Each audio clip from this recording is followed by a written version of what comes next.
Okay, we are here at Doug Box in Heartland, Michigan. Come out to do a little video of his observatory and all his new setup that he has with all of his equipment. Lots of equipment, lots of gigabytes, terabytes, and whatever. He has lots of it, so we wanted to just kind of document what he's got here. So Doug will be here in a second. And oh, there he is. Good afternoon, there he is. John. How you doing? All right.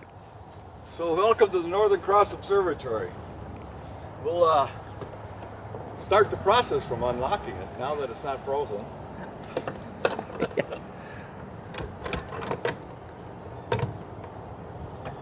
I built this observatory in 1984, and it's gotten quite a bit of use over the 30-plus years.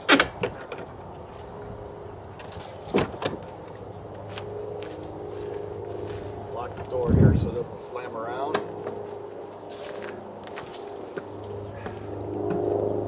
And then we come in, I turn on the white lights, and I can open this door as well and unlock it.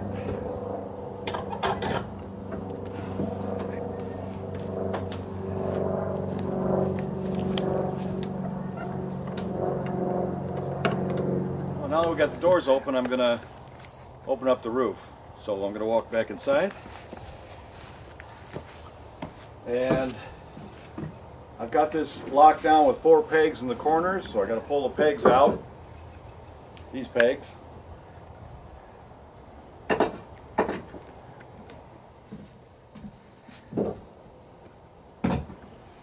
in the back here.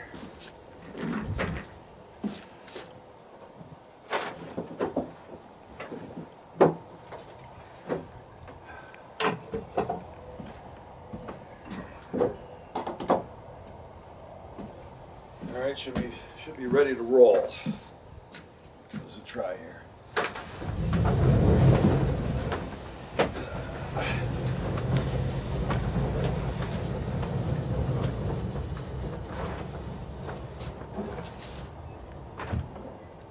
Now we're in the open position. That roof is heavy. When it rolls, it even sounds heavy. It's heavy. I mean, look at all that wood. Yeah. And shingles on the top. So here's the 10-inch RC F8, 10-inch F8 RC from GSO, which I bought through High Point Scientific. And I guess we'll go through what I've got here. Did you want to get any closer or what? Is that good? Oh, I can zoom in pretty good, okay. Yeah. Here's the Gemini 2, Lasmondi Gemini 2 control box, which these cables run the motors. Here's the deck motor, here's the RA motor. I've got a device here called a DS600, which is a USB to Ethernet hub that allows me to plug in USB devices into my network router, which is down here. It's a D-Link, and currently coming into this DS600 is this single cable, which runs all the way up to this ZWO ASI 071MC cooled camera. On that cooled camera, there's also a USB port and also a power input for the cooler. And these 2 cables coming out are on the USB hub portion. One goes to my Canon camera, which is right here. The other one goes to my Guider camera, which is right here. This Guider camera is a Lodestar 2 from Starlight Express, and of course that's a Canon T3i camera that I use for wide field. In addition, on this back end I have what's called an on-axis guiding port. It allows the Guider to be on axis with the 10-inch along with the acquisition camera, using a diagonal that lets near infrared light straight through to the Guider camera, and the white light to the acquisition camera. In front of that is a computer-controlled focuser from Optec called Focus Links, and it has a temperature sensor on it, and it has a Ethernet port on it, which runs down into the same Ethernet router down here. It actually runs into its control box, and then that runs into the router. So I've got all the USB devices running into the router. I've got the focus running into the router. And then this yellow cable coming off the Gemini is an Ethernet cable also running into the router. Here we have the hand controller, which I can run the entire scope with that. Not the cameras, of course, but the scope itself. It's a Gemini 2 hand controller. And of course this is on a G11 mount on my pier that I've had for 34 years. I had a special adapter made from Telescope Support Systems, Clay Kessler and Jeff Thrush. They made one for me, so I could just put the control head right on there. I also have a dew heater with a control box up here that runs to the Canon camera and also to the 10-inch, so I can keep the dew off, which has only been a problem one night in the last 3 months. And in the back I've also got the handy dandy hair dryer in case the dew heaters aren't working well. So that's the setup.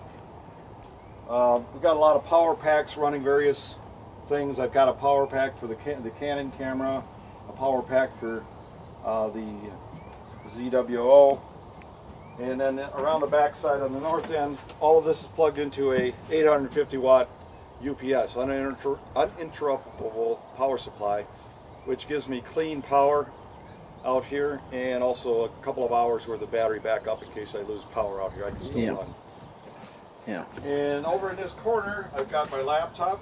This is my old one, which has a single Ethernet cable running under the floor to that same Ethernet router that I've got there. So I've got 4 devices plugged into that router, including the laptop. From this laptop, I can run all the cameras, the focuser, the telescope, basically everything. This also has a wireless network card in it as well, which allows me to connect to it from the house 150 feet away. So once I get it up and running, I can go out there into the house where it's warm, when it's 5 degrees out here, and run the whole system. So that's the system. I guess the next thing is to go over the how I start this up. First thing I do is take the covers off. Someday I'll automate that. But I have figured out how to do it effectively. That's the primary cover I just talked, and this is the secondary cover. And then if I want to run this Canon camera, I'll take this cap off as well. I have a 300mm zoom lens that I also can put on here. So it's ready to go, and since I'm already polar aligned and I have a star model, I usually don't even have to sync it on anything. I can start it up and go to an object, and it's on the chip, usually really close to the center. So that's the advantage of having it in an observatory. I don't have to mess around with it too much. So when once I do that, I power up the UPS, which is right here. It goes through a cycle, and it's powering everything else up.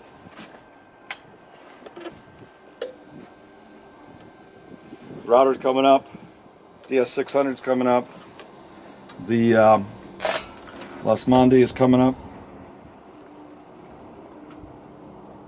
There we go. I do a warm restart, and we're good to go. At this point, everything's up and running. I come over here to the laptop, which I can't see in the daylight. I'm going to try to get most of the glare off here. What I'm going to do is let me increase the brightness here. Oops. It's about as bright as I'm going to get it. I can hardly see it myself. So this part of it is not going to really work well on the camera, but basically I bring up. Yeah, it's hard to see it. I bring up the sky saw. What I'll do is I can do a video of how I started up, and we can use that as part of it.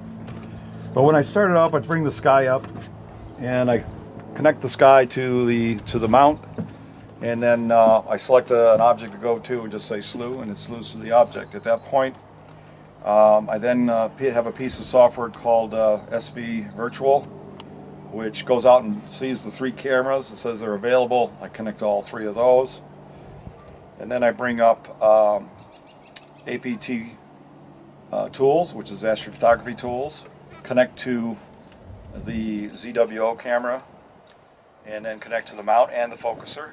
I also bring up the focuser software. And then I bring up PhD2, which is the guiding software for the guide camera. So it'll talk to the Lodestar. And then if I want to run the Canon, I'll bring up Backyard EOS to control it. At that point, everything's running. The mount's alive, the cameras are alive, and all the communications. So I start my imaging run. Usually I take a single image of a star field, and on APT2, I have several ways I can do the focus, either manually by recording 1 second exposures on a star and then tweaking the focuser a little bit right off the laptop, or I can use APT tool. It has a set of tools that allow it to loop through and focus on a star automatically, so I can do it that way. As long as my guide camera and my main camera are parfocal, which means they both come to the same focus, I can then bring up a tool called Focus Lock, which looks at the guide star in PhD2 and will automatically correct any focus errors that occur over the night, you know, as temperature changes, etc., etc. Oh, so that'll drive the other stuff to keep so it stays in focus. So it stays in focus, yeah. That's pretty cool. Yeah, and as long as they're parfocal. That part is, I'm close on that. I still have a little bit of tweaking to do because of the collimation changes I made yesterday, as a matter of fact. So they're pretty close. Part of the thing is setting up something like this with all the complexities is having it in an observatory. You don't have to start over from scratch every time. You just start incrementally making improvements. Then at APT tool, I will set up a run like I did last night, which was 45 images at 240 seconds or 4 minutes a piece. Start it up, the guider, the camera after it's calibrated, in the RA and the deck, get a guide star, start the guiding camera going, which corrects for errors in the mount, or which isn't very much. There's not very much error in this mount at all, which is really nice. And then I'll start that imaging run. And if it's going for 3 hours, I can start it up and go take a nap for 3 hours. And then I'll get up and see what it's doing, and maybe go start another run on the same object, or go to another object and start another 2 or 3 hour run. Last night I spent about 2 hours imaging Comet 41P, which I've done 2 sessions on now. This is the 3rd one. It's up in the north part of the sky, so it's fairly high up to image, and it moves quite a bit. So I'm still guiding on stars, so the image over the sequence, the comet will move through that sequence over the 2 hours. I still have to process that data, but once I've collected all the data, the next day I download it off the laptop into the main house computer, which does all my processing, and I use DSS, or Deep Sky Stacker, for stacking, but I can also stack in Pix Insight, which I've done some preliminary work with that. It has a nice feature for comet stacking as well, comet alignment, which makes it really simple to do. And then I do all my post-processing in Pix Insight after that. Still on a learning curve. We've been working on this project since about October, and I've probably got to the point where it's working the way I want it. I only had about 8 or 9 clear nights since October, so. Yeah. Is that, yeah, you actually got the scope in October? I got the scope in November. I started ordering stuff in late October. I think I got the scope in November. What's beeping? Something beeped. Yeah. Oh, it's the mount. It says I just reached the safety limit. So, anyhow, let's see if I can get this to slew.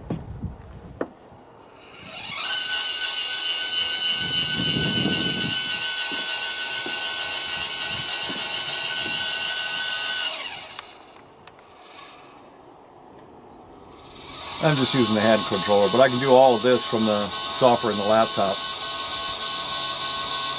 I can tell it to go somewhere and it'll automatically go there. It's a little bit noisy, but it does the job.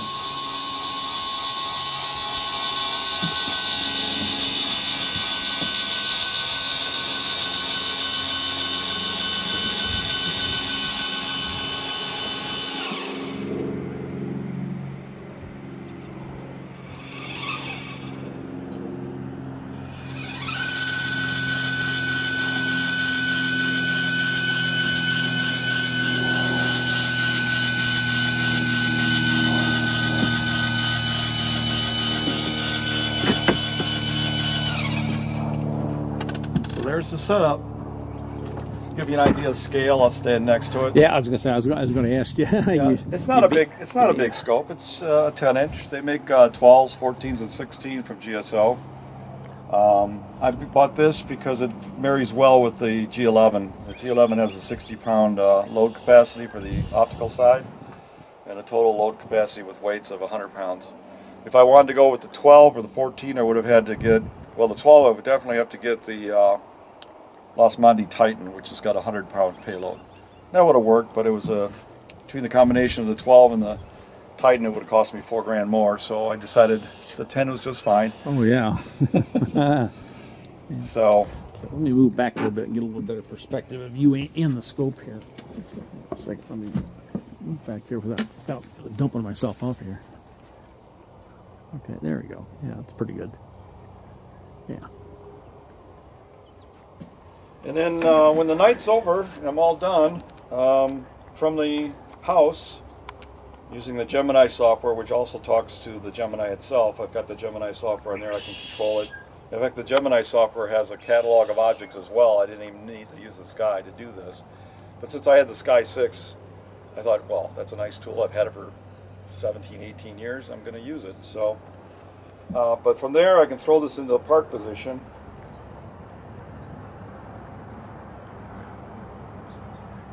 And who needs glasses when you can get that close? And it'll slew back to that park position where it started. And then once it's in park mode, it shuts off the drive, so it won't drive anymore. It's still powered up, but it isn't driving at that point. So that's the final step.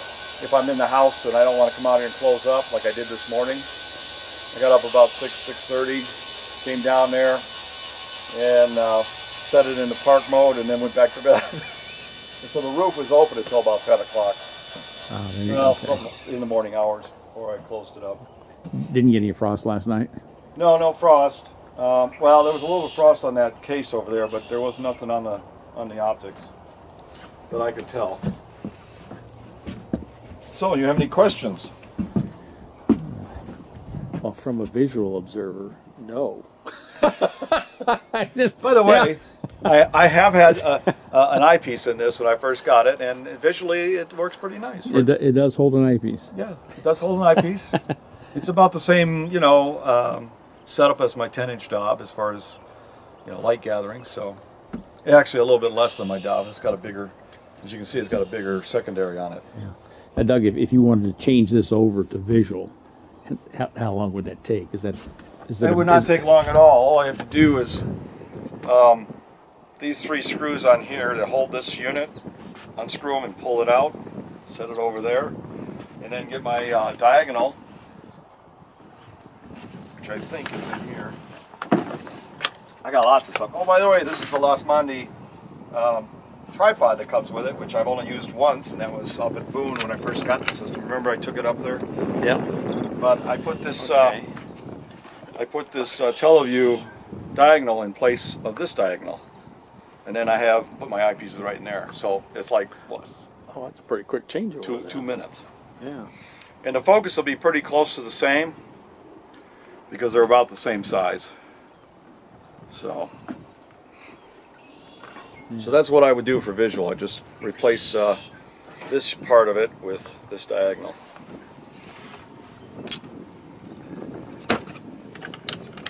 Now, other thoughts I've had is I've got a 4-inch SCT over here,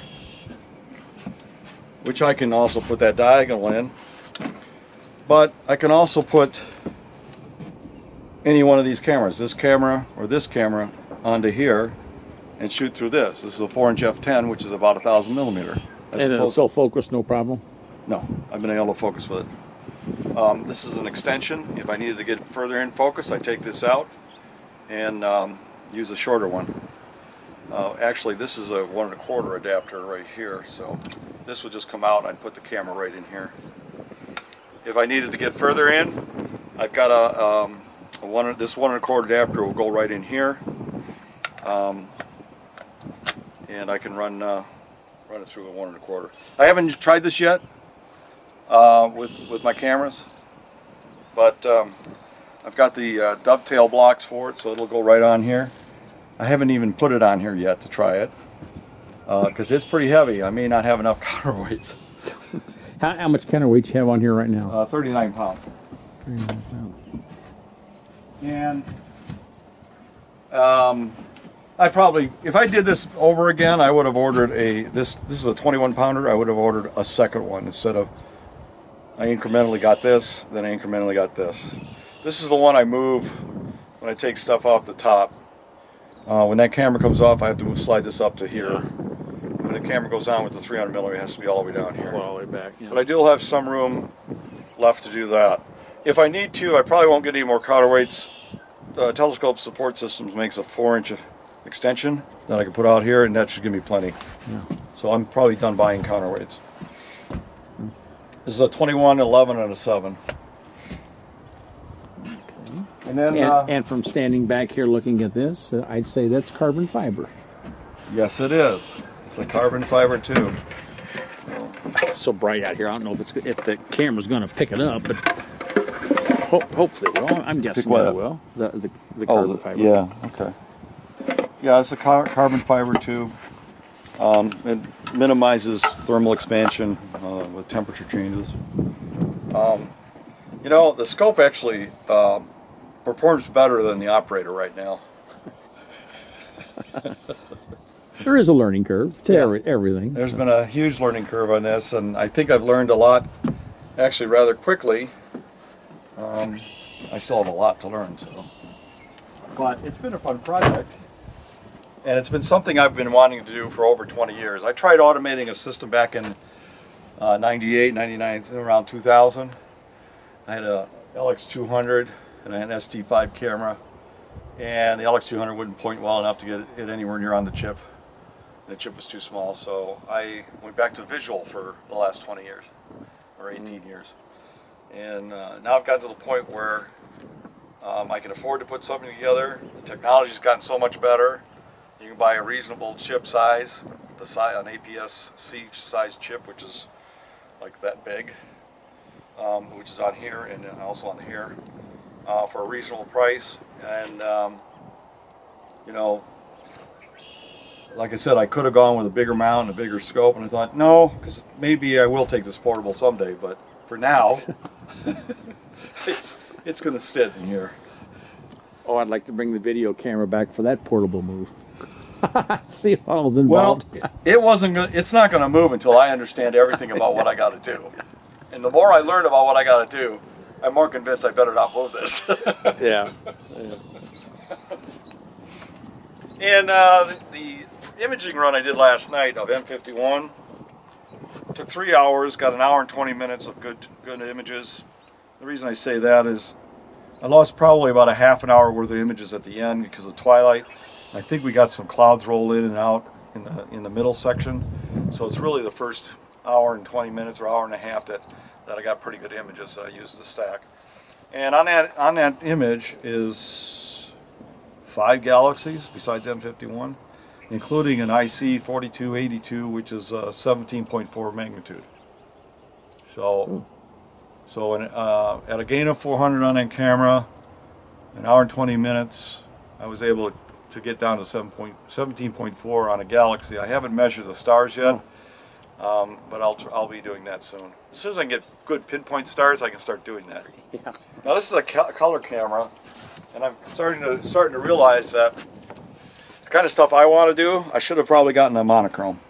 It's higher resolution and might be a little more accurate. So There may be a second one of these in the future, a monochrome version of the ZWOs. In which case I can just swap them in and out depending on what I want to do. And of course the Canon's color.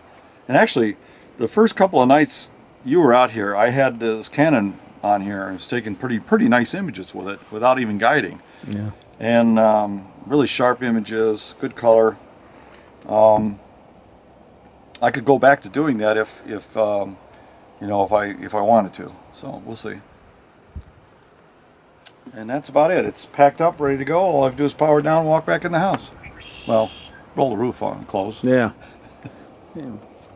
So when does the roof motor automation get installed? I've been thinking about that, but I've also been thinking about replacing this whole thing with aluminum.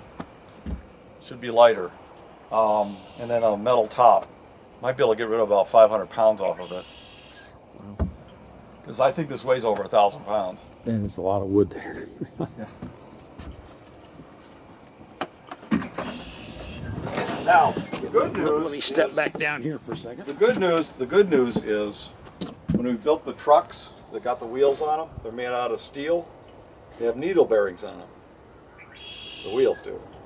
And we had lithium grease that we put on them in 1984, and I've never had to do anything with them since. Oh my gosh. So the fact that it even still rolls, I'm surprised. Yeah.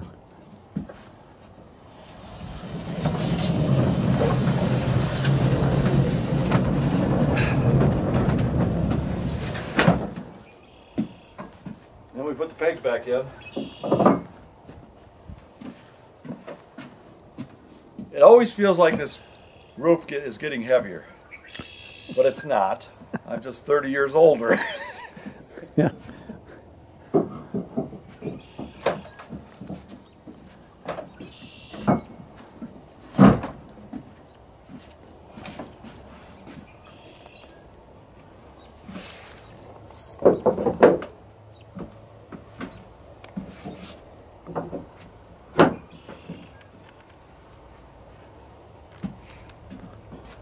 This for this old laptop, I have a little wireless dongle that I hang out on the wall to connect to my access point. My new laptop, I don't need it. It's got a very good wireless Oh, does it? card in it. I can leave it right here on the table and it will connect just fine. In fact, it's got a stronger signal strength than this thing does. Oh, that's good. What? That's a different story. My laptop, my other laptop. Yeah. Whenever it comes back. Yeah, I can't, you know. Well, the thing is, I was having problems with this laptop, right? And so that's why I ordered a new one. So I get the new one and it doesn't work right out of the box. So I had to ship it back this last week so they can figure out what's wrong. But what I did do is I took that old laptop and I formatted the drive and put a brand new OS on it, put all my applications back on it, and I brought it out here for the first night, last night, and it worked flawlessly. It's working fine. This old one's working just great. Is it really? Yeah. Perfect. No problems with it the entire night. It ran, what, 10 hours. No crashes or nothing. In fact, it's still powered up. I haven't even shut it down. Yeah. No crashes or nothing. So the old one works fine. I may actually leave it out here as the primary for this and use my new laptop for my mobile stuff, for my time-lapse stuff up north. Yeah.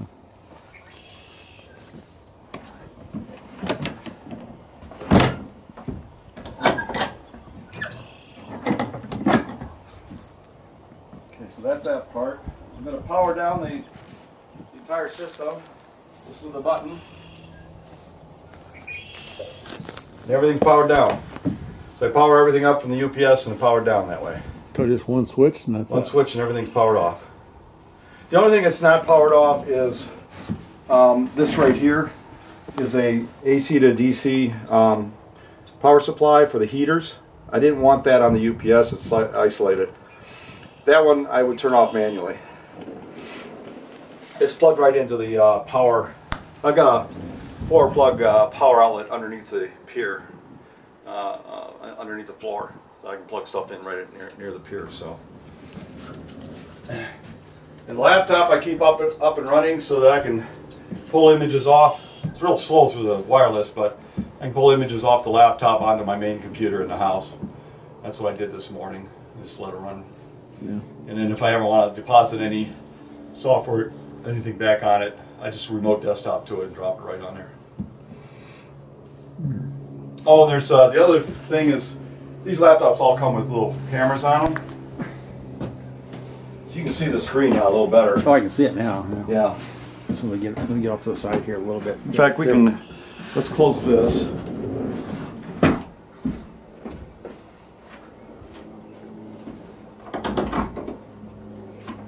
Get the glare out. We can turn on the inside lights if you need light. Alright, get the inside lights on. You got enough light there? Yeah, I got plenty of light for that. I just got to move over to the light, your inside light. I got to get that off that glare. There you go. Alright. So, we got everything powered down, but actually I could power right back up and could show you. We can connect to stuff. If you want me to do that, I can do that. Get out of the way here. Just power it all back up.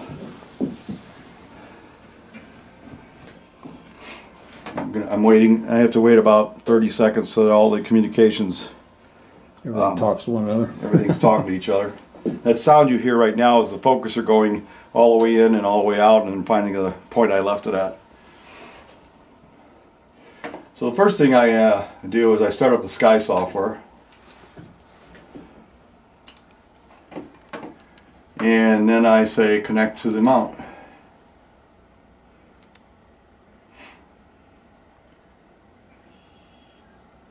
If it sees it yet. I don't know if we've got it IP address on it yet. Oh, I got to do a warm restart. Oh wait, I can do it. I can actually do it right from here. Start it now. So I just did a warm restart from here instead of using the hand paddle. Right. That's how convenient it is. Yeah, it's pretty nice. I mean, all I have to do is come out here and power it up. Yeah. And from there I can just go back in the house. So now the mount's connected. I'm going to turn this red light off stuff. And see it's pointing in the home position right here. See that? I'm going to zoom in on that so I can see it. So like it's sitting there pointing. I'm waiting for it to show back up here. I don't know why it didn't. Yeah, it's flickering on and off. It was there for a second. Yeah. Let's do a disconnect. There we go. Oh, there it is. It's right there. So it's in the home position right now. It's actually tracking now that I did a warm restart. But we'll reconnect to it. And now it's gone into dark mode. That's why it's all red. I'm going to turn the dark mode over. Okay, so there's where it's pointing right now. And if I wanted to, you know, I haven't done anything else. If I wanted to, I could, well, let's say, we're pointing in the northwest side. Let's go to a star here and we'll move it a little bit. So watch yourself.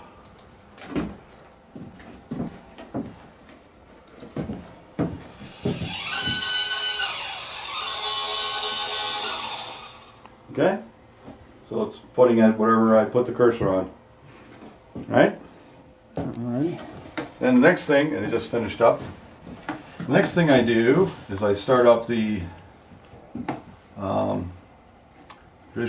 the virtual USB device, and I don't have the Canon turned on, so it doesn't see yet, but it sees the two other cameras here. See the ZWO and the Starlight Express. So I'm going to connect to them now. I'll say connect to it. Okay, just connected to them. So we're connected. So now I can bring up APT tools. Now I can do this again. I can do this all from the house. I'm just doing it. I can either run it right from here, or I can run it from the house. If it's nice weather, I usually sit out here because it's nice to do so. And as soon as I brought up APT tools, it already connected to the camera. Okay. And from here, I can select my plan. I have a plan here for 4-minute exposures. That's 240 seconds. 45 of them. This is the plan I ran last night for the M51. And I just hit the start button and off it goes.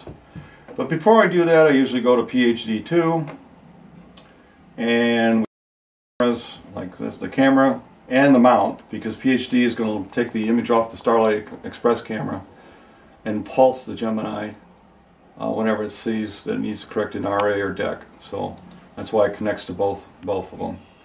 And obviously there's the image. When you start doing the looping on the image of the guiding camera, it shows up over here, and then you pick one of the stars that's in the field of view and you start guiding on it.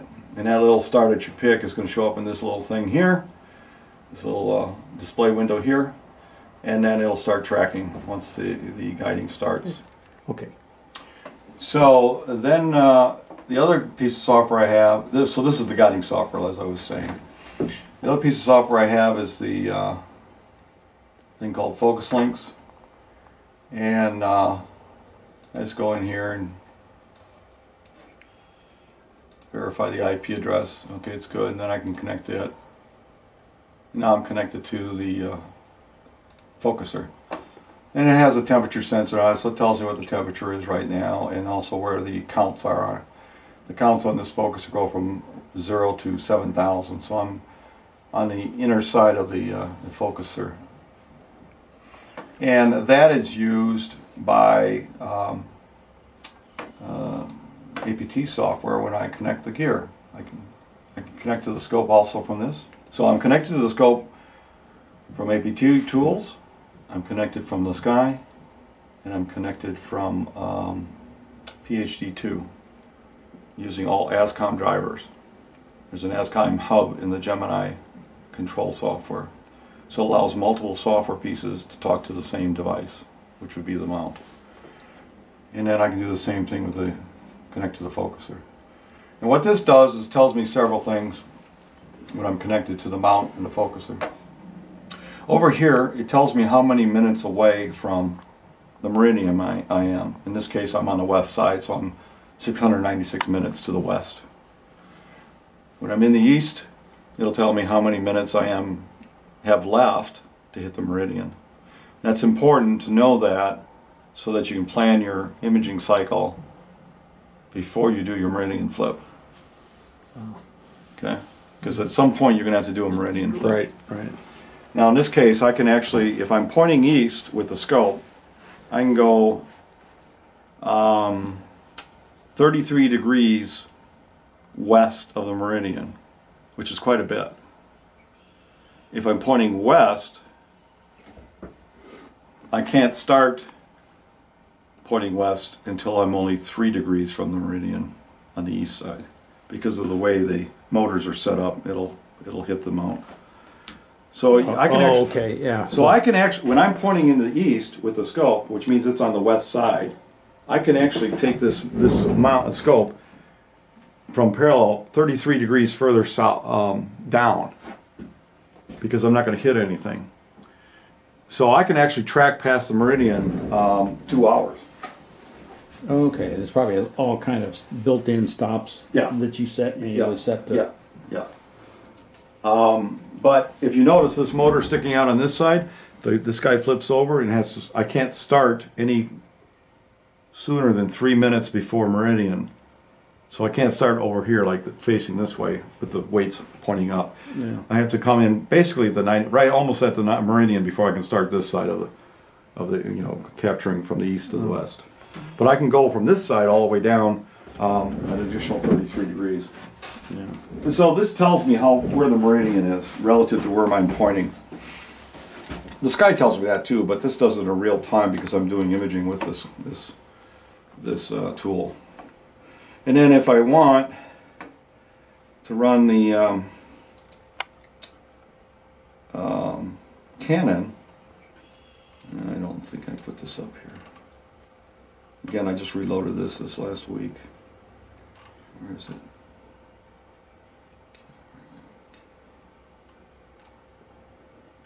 Here it is, Backyard EOS. Let me put this. Oh, it is on the. I wasn't even paying attention, I guess. Oh, here it is. It's right here. So I can bring up this, and let me go turn on the Canon. I usually turn this off so it cleans the sensor when I leave, but I don't have to. I can leave it on and then have it powered down with everything else. So now Backyard EOS is connected up. Let me see if my Virtual link sees it now. Yes, it does. I'm going to connect to it. And now I've got all three cameras. They're all going. They're all running. So now I can connect to this. And I'm connected to that, the Canon now. And in this one I can set up a series of exposures as well. Dark frames, light frames, and any exposure, ISO I want, whatever. So I can run the Canon from this guy. I can actually run it from this guy too, but I've gotten used to using this one because it's got a couple other features like video, and the Canon runs video very nicely. And every setting on the Canon camera you can control. I can set here. Do everything. Yep. Yeah, I mean the settings are, you know, where do you want it to download? How do you want it dither? You can use a weather provider, tell you whether it's raining or not. But as far as the settings on the camera itself, that's done. Let's maximize this. It's done right here. I say I can change this from f3.5 to f10. I can change the ISO to whatever I want it to be, up to 12,800. I can pause the images. I can go to a straight seconds here, bulb. I think this is the aperture priority. I'm not sure what the program means, but you can take light frames, dark frames, flats, bias, whatever dark flat is. I don't know what that is yet. You can put in whatever filters you have. You can put delays in, etc. So, and you can lock the mirror up for a certain amount of time, and then you can tell it to save to the PC or the camera or both if you want. So all the features, most of the features you've got on the camera itself, you can run from right here. You can do it right from there. It's pretty good.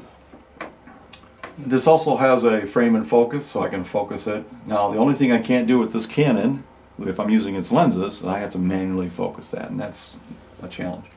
But it also runs, I can run planetary, which is basically the video portion of it.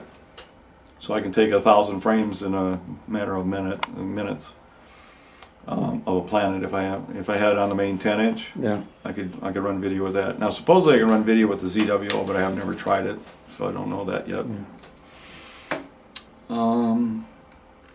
All kinds of tools. So that's what the running the Canon. So I'll disconnect that now. I'll close this, and then the APT has got the main camera on. It's also looking at the focuser and the mount. And I'm gonna, as you notice here, it tells me what the azimuth and altitude is. Let's see if I can get that. Let's see where's your cursor at. Right here. So I'm gonna move it over there. Do you see my cursor on the main screen there? Yeah. Gonna move it over there. Okay. Yeah. Okay. So it's right there. It's 8 degrees off the horizon. It's at 357 degrees azimuth. And of course it has the RA index sitting here too when I'm connected to the scope. So it's telling me where it's at. It's telling me where the focuser is at, its count, and I can move the focuser in and out any step size I want.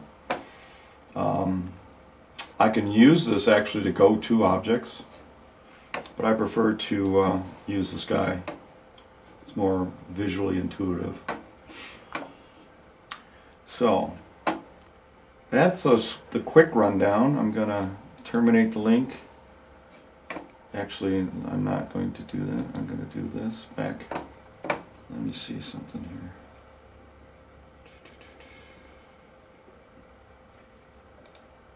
I'm trying to remember. Yeah, I can actually park the scope from here too.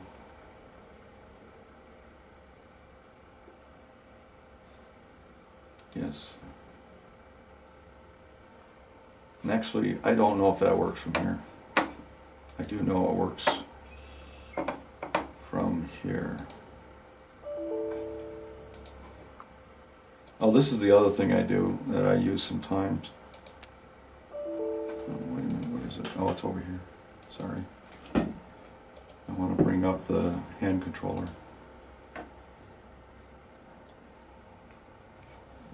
Okay, there it is.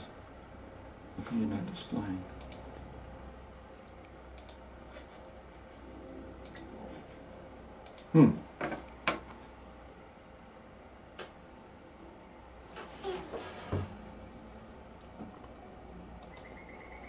interesting. It's not displaying it for some reason. Hand controller should be up. Let's bring it up again. It's still all powered up, right? Yeah, I'm still connected there. You get a telescope.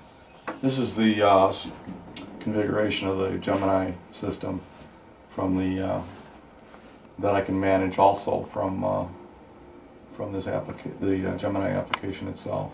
I can configure its latitude and longitude, elevation, what type of scope it is, the length of the optics, etc. There's additional settings here. It tells me a little bit more about it, the tracking rate, speed settings for each of the different speeds, slew, center, etc., guiding. So this is behind the scenes kind of software. I'm just bringing it up. It's how I configured it when I first set it up. And why it won't bring the hand controller up, I don't understand. See, that doesn't even look right. It's not bringing up the hand controller for some reason. I don't know why. Yeah, I know I've got one on already. Well, there's more than one way to skin a cat. Let's turn that off. Telescope. Options.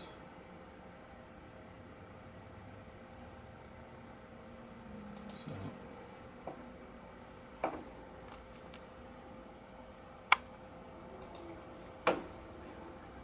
There's another way I can get to it, what I'm looking for. You can, the Gemini 2 has a web browser in it.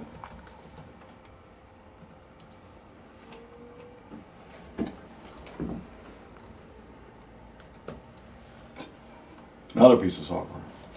And it has all, I could actually run the entire scope from this instead of the sky. Just using the web pages. Just got there. Yeah. So here's the functions tab, and what I was going to do was press this, park at home. There we go. And away it goes there. And away it goes. Yep, it's parked. And now it's not driving anymore. It's in the park position. It'll stay there forever, even if I leave the power on. It won't go anywhere else. But that's, again, everything I can run from the computer. And it just the Gemini just shut down, not the power, but the access to it, because I just parked it. So, we've disconnected from there. My shutdown procedure is I go through and shut everything down, disconnect. And I go to PhD2 up here. I do a disconnect all. And then I close this. And close this. And I go to this guy and I say disconnect all the cameras. Cameras are disconnected. Now I can close this. I already disconnected from the scope, the focuser, and I'm going to disconnect from the camera. Okay, and close that. So everything's closed. I'm going to close the Gemini. We're done. I've parked it. I would not even have to come back out here to shut off the power. I can just leave it. You can just leave it right there. Yeah, so I can, once I close everything, or once I park it, actually I can leave everything up and running. But once I park the scope, I can leave it because I know there's no danger the scope's going to go anywhere, and then go to bed. Yeah. Now the next stage, there's a lot of software that allows you to do all these sequences that I just did with my mouse. There are sequencing software that allows you to build a script from startup to finish. and hit the run button in a way and do it all. Do it all. The thought occurred to me that I put the UPS on a power switch that I have software control of as well. So I wonder if there's anybody a program right around that could do that. Yeah, no, there's already a program. I wonder. There's already a program in place. Yeah. This guy here could be powered by. I talked with the group out of Ohio that builds roll-off roof observatories in people's backyards. They actually have a drive system for a roll-off roof, and I was thinking it would go. I could put it on this rail, and it may actually handle this, as long as they have enough horsepower to push this thing. Yeah. Now you notice I got 1/2-inch plywood up there, right? So that adds a lot of weight. Plus all the 2x4s and the trusses and everything. This is a heavy roof because it's not just a roof; it's a half wall as well.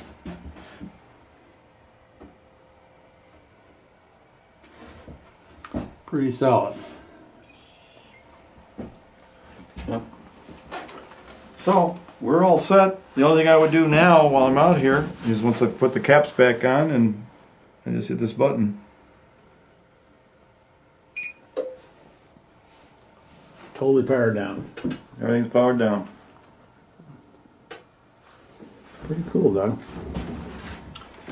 And like I said, I remote desktop to this last laptop from the den, which has a much higher resolution screen, so I can fit all those big windows across a bigger space, so it actually works out pretty good. You've seen it on the YouTube. Yeah, right. It's a lot wider.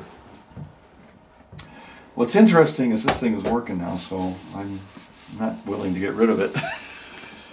If it works, don't mess with it, right? Yeah. I'm almost tempted to call them up and tell them to keep the old new one, but now the new one actually weighs quite a bit less than this one, and it's a lot faster. It actually handles this stuff a lot better than this one does as far as performance, because it's a latest gen processor, and you know, this thing's almost 9 or 10 years old. It's an old one. So these are spacers, and they are 8mm a piece, and they are used on both ports of the ONAG to get your spacing in the ballpark of the two cameras. Oh yeah. Yeah, so here I'll pull one of them off. I'll pull 2 of them off. Yeah, whatever you need, huh? Yeah, so that's 16mm right there. Yeah.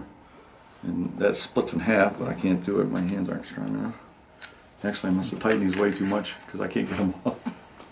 There we go. Here's an 8mm. So that's an 8mm. Yeah. Because it's with the threading goes right up to there, so that's 8mm right there. Right. So I was using these to get my my Canon parafocal with the Lodestar, but when I got the Canon off, I moved all the optics around. I almost don't need any of this now. I've got a 21mm attachment on the ZWO to come in the about the same ballpark as the Lodestar, so that's all I needed. So I got some spares for if I use any other cameras. That's it, I think. The only thing I have to do now is shut off the lights and lock her up. Very good.